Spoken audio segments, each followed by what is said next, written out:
There are very few cars that leave you wondering at every generation, how could this get any better or any faster? And if there's one thing we've learned as petrol heads, it's that the 911 Turbo is never ready to show you its final form. It always has one more transformation, one more power level to reach that will amaze us. And this new generation 992 Turbo S takes that idea even further. Dr. Walliser said that they want to bring it even closer now to GT product and add a whole lot more emotion than the Turbo has ever had in the past. So today we're going to look at both the Turbo's history and then get behind the wheel of my own personal Turbo S and see, is this truly a super hypercar beating modern legend?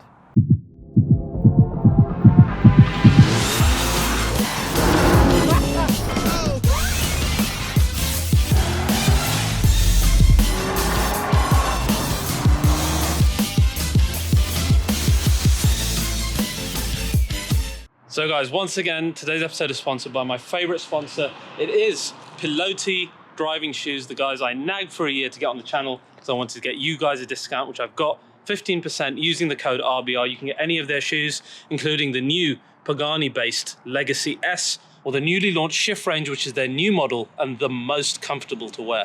As I've said before, driving shoes are not just for driving. They are better than a normal shoe, just like a performance car is better than a normal car in every way. They not only give you better feel for your driving footwork, but all-day comfort. You can see I've used them in almost every single RBR video, even before being sponsored, simply because I love them. In that sense, this isn't even really an ad. I probably would have done this free for those guys. But anyway, for you guys, 15% off, use the code RBR15. So please, I could give you a discount, and honestly, it'll really help the channel, so enjoy it. These are my favorite shoes, guys. So guys, 7 generations later, we have got 650 brake horsepower Turbo S. That is crazy. But where did the story all begin? Well, it began in 1975 with this. The 930 Turbo debuted at the Paris Motor Show. This had a 3-litre engine, single turbo, producing 245 brake horsepower, back at a time when a car with double the amount of cylinders was struggling to do the same power. It was simply incredible. Now, it had a low amount of shove in the lower end, in lower revs, but as soon as you passed 4,000 revs, it would unleash its reserves. So you can imagine when talent fell short versus the power on offer, well, that's how it got the name the Widowmaker. Now, just like every other great sports car story, it all began with homologation needed for racing series. So it was due to be just a limited run product, but it was so popular that it then became the flagship of the 911 line up until today. Now, it was always visually distinctive, the Turbo, with its wider arches, its wing, just like we have in our car today. So with many iterations following, this particular 930 stayed in production for 15 years. That's a huge amount of time. And it should give you an idea of just how far ahead of time it was when it was introduced in 1975. Now, after this came the 964.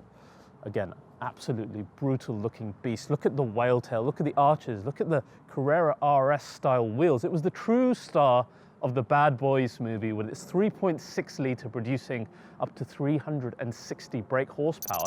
And the 0 to 60 was 4 seconds. 4 seconds, guys, back then. I mean,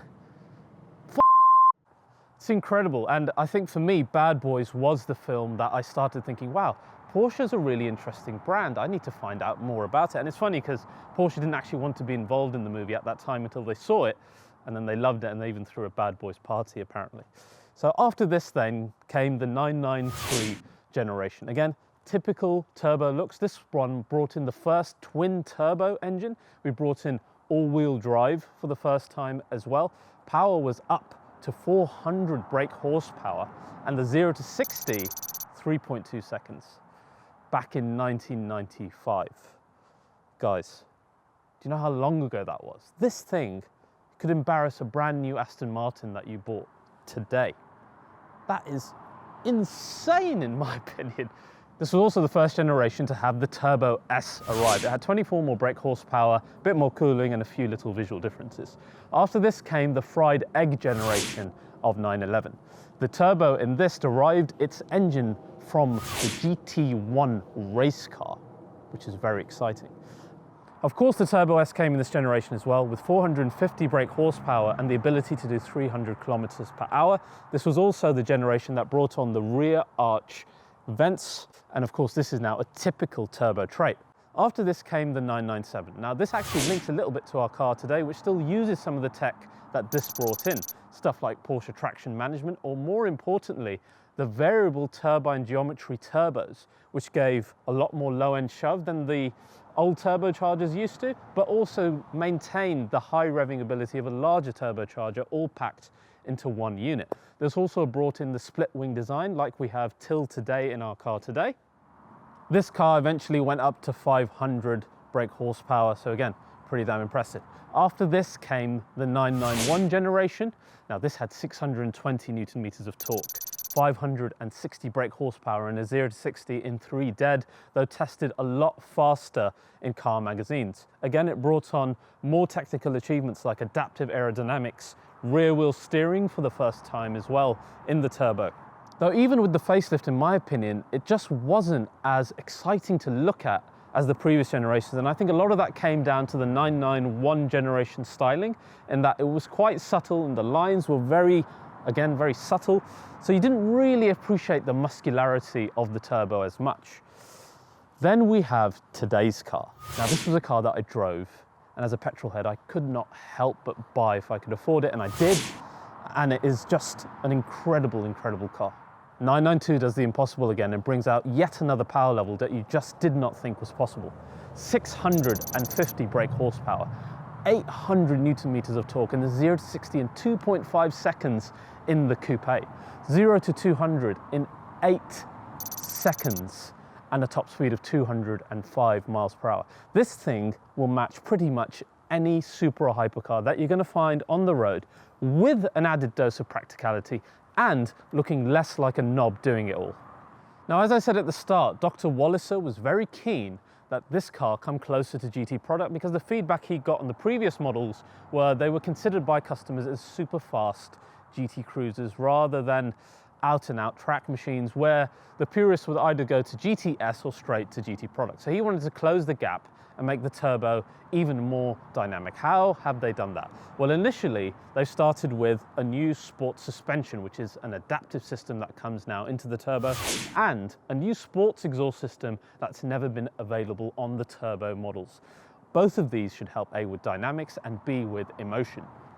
In terms of the engine changes, though, it's largely derived from the 991 series. In this one, we've got larger VTG turbochargers, which are symmetrical. So they are actually two different parts that apparently work better in harmony in order to produce that power. We've also got electronic wastegates that react a lot faster. We've got piezo injectors. Our exhaust manifold is straight out of the true Widowmaker GT2 RS of the last generation as well. Porsche traction management allows up to 500 Newton meters on those front wheels. And perhaps most crucially, we've got a lot of changes in terms of aspiration and cooling. So we've got 4 separate areas to cool the car. Of course, the front air intakes with the adaptive aerodynamics. We've got the rear vents on the arches, which now have the air filters as well. And we've got an extra grille just behind the rear windshield, again, larger this time. So overall, the apertures in order to cool the car much larger than the previous generation, and you need it because of course we're producing that much more power. The rear wing also reduces drag by 15% more compared to the previous generation, and the active vanes that we mentioned on the front not only help with the cooling aspect but also aerodynamics by reducing drag in everyday use, but they also help in improving fuel consumption when they're closed as well. This is the widest production 911 as well. It's also the first turbo to have a staggered wheel setup of 20/21, which I think really suits it. And again, thanks to this wide stance, the big wheels, it looks that much more GT-like to me. Now, there is a lightweight package available, strips out the rear seats. We had a carbon roof, other lightweight saving measures such as stripping out insulation, etc. So you can avail that, again, coming closer to the motorsport versions. And we've got an updated sport design package now. This adds even more black accents. I'll have to show it on a different colored car. We've got a split wing in a different design. We've got the rear tail lights in a different design. We've got carbon roof, carbon mirrors, black underneath those mirrors. The wheels have a really interesting change, and they are in a matte silver, which I think actually looks really, really good. Again, I think it brings it closer to GT product. And the front is actually quite different in terms of the lower edges having a different design and so much black. Again, this I think will look quite similar to the 992 generation GT3. Speaking of 992 generation GT3, big thanks to Top Gear and Chris Harris for getting us such a lovely scoop on that. How fantastic does this car look? How exciting is it going to be? I can't wait. Weirdly, the thing that I'm most excited about is that annoying little thing that's called the gear lever in my car, replaced by an actual proper old school looking one. And I'm so excited about this tiny little detail. But yeah, I love the color. Apparently it's called Shark Blue. We've still got the lovely 4-litre naturally aspirated engine in this again, which is great news. And it's going to be nth intense better. I just love the look of it. I think it's so motorsport. Can't wait to see this next year. The inside pays homage to the previous turbos as well, maintaining the exact same type of stitching that those used to have. If you want to see more of the interior, check out my collection video of my car where I've gone into quite a bit of detail. I've got some really stupid options. I don't know who spec'd this car, but it's worth having a look. Good. Every time I drive this car, it leaves me wondering, how could it be so bloody good? So guys, 911 Turbo S. We've driven the cab, as you know, but now it's time to see what the more dynamic Coupé can do. First thing that I love about this car is the sound. Listen to that, just coming off the revs. This is in sport mode. You don't get the pops and bangs in Sport Plus because it's a much more efficient mode, but even downshifting, listen to that. But of course, this is the first Turbo S with the sports exhaust system as well. So for a customer like me who's used to AMGs with loud sound, etc., this is a big, big, big tick box that you can get a car in the modern age as well with the OPF and everything that sounds this good. And I'll tell you this as well, it's a lot louder than the standard Carrera S or 4S. Or perhaps if not louder, definitely more characterful. Whereas before I was unsure if that was just a cabriolet thing, now I'm definitely sure it's a Turbo S thing. The other thing that really drew me to this car was the looks, because the old Turbo S, as I said, did nothing for me. Whereas this, particularly on the road, it looks wide, it looks different enough to the standard Carrera S. And the way the rear looks now, particularly with the sports design plugs that have grown on me, reminds me so much of the GT product, particularly the GT2 RS. So all of these factors came into my decision to actually buy this car. The other thing that of course helped was driving the cabriolet, because it showed me that this car could do this.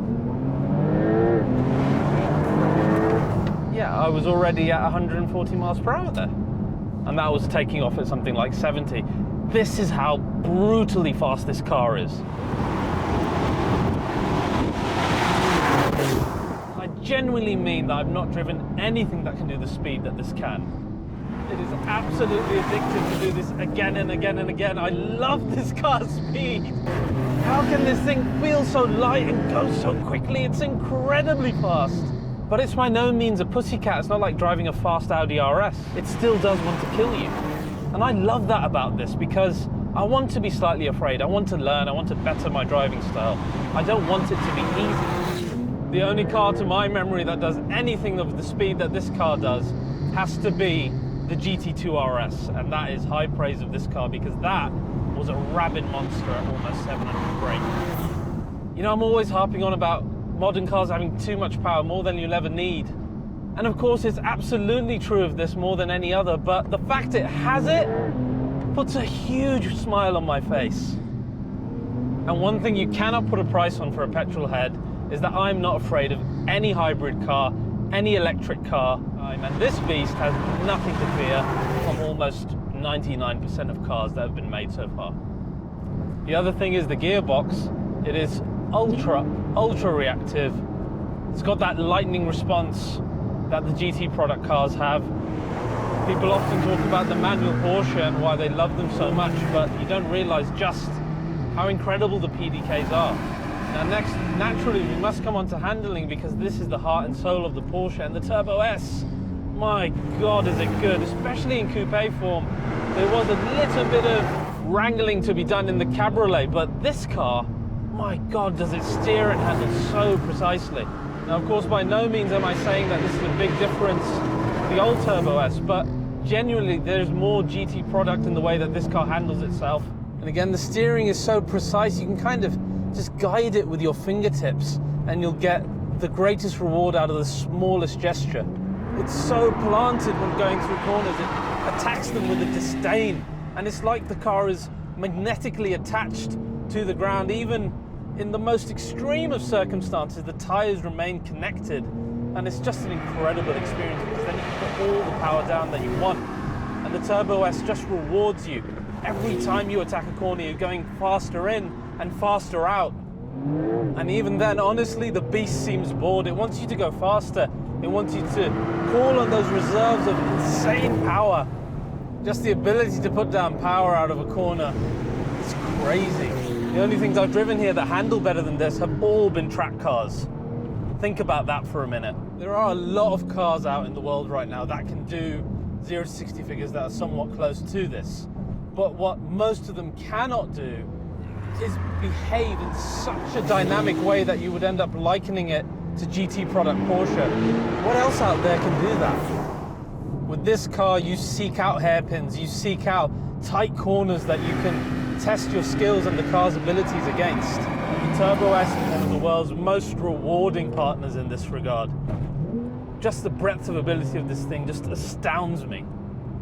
In terms of normal driving, it's such an easy car to drive. And I'm talking in terms of suspension, steering, throttle response. In normal mode, I really feel like the car's suspension is better than my A45, that is my daily car. It's so effortless to drive around. I've got 360 camera to help with the width of the car. I've got night vision if I want it. And I can even manage something crazy like 30 mpg on mileage, which is incredible when you think this is 650 PS. That mixed with the breadth of ability of like a daily GT car makes this Turbo S just something that no other car can really compete with. You know what I think would sell like absolute hotcakes, but Porsche will never do it? A Turbo S with GT product, body kit and wing. That would sell like nothing else because it's the ultimate daily. It's close enough to those cars in real world use in terms of performance, and it will look the absolute business. I really think to myself, how with a straight face can I then justify something like my upcoming GT Black Series when a car like this in real world usage has so much more breadth of ability, so much more usable all year round? I have been asked this question in comments and I do agree.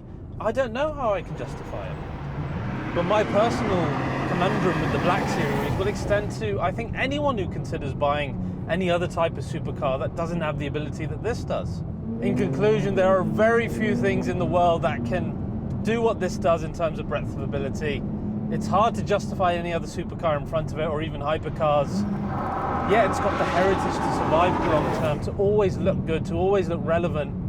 That, I don't think I'd be remiss in saying that the Turbo S is truly the greatest sports car that you can buy.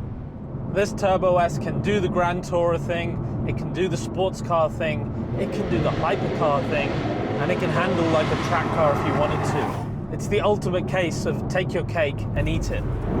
And it's one, like me, that you will love and love and love. So guys, I hope you enjoyed this full review of the Turbo S Coupe. So if you enjoyed this, please do subscribe, and I'll see you guys next time.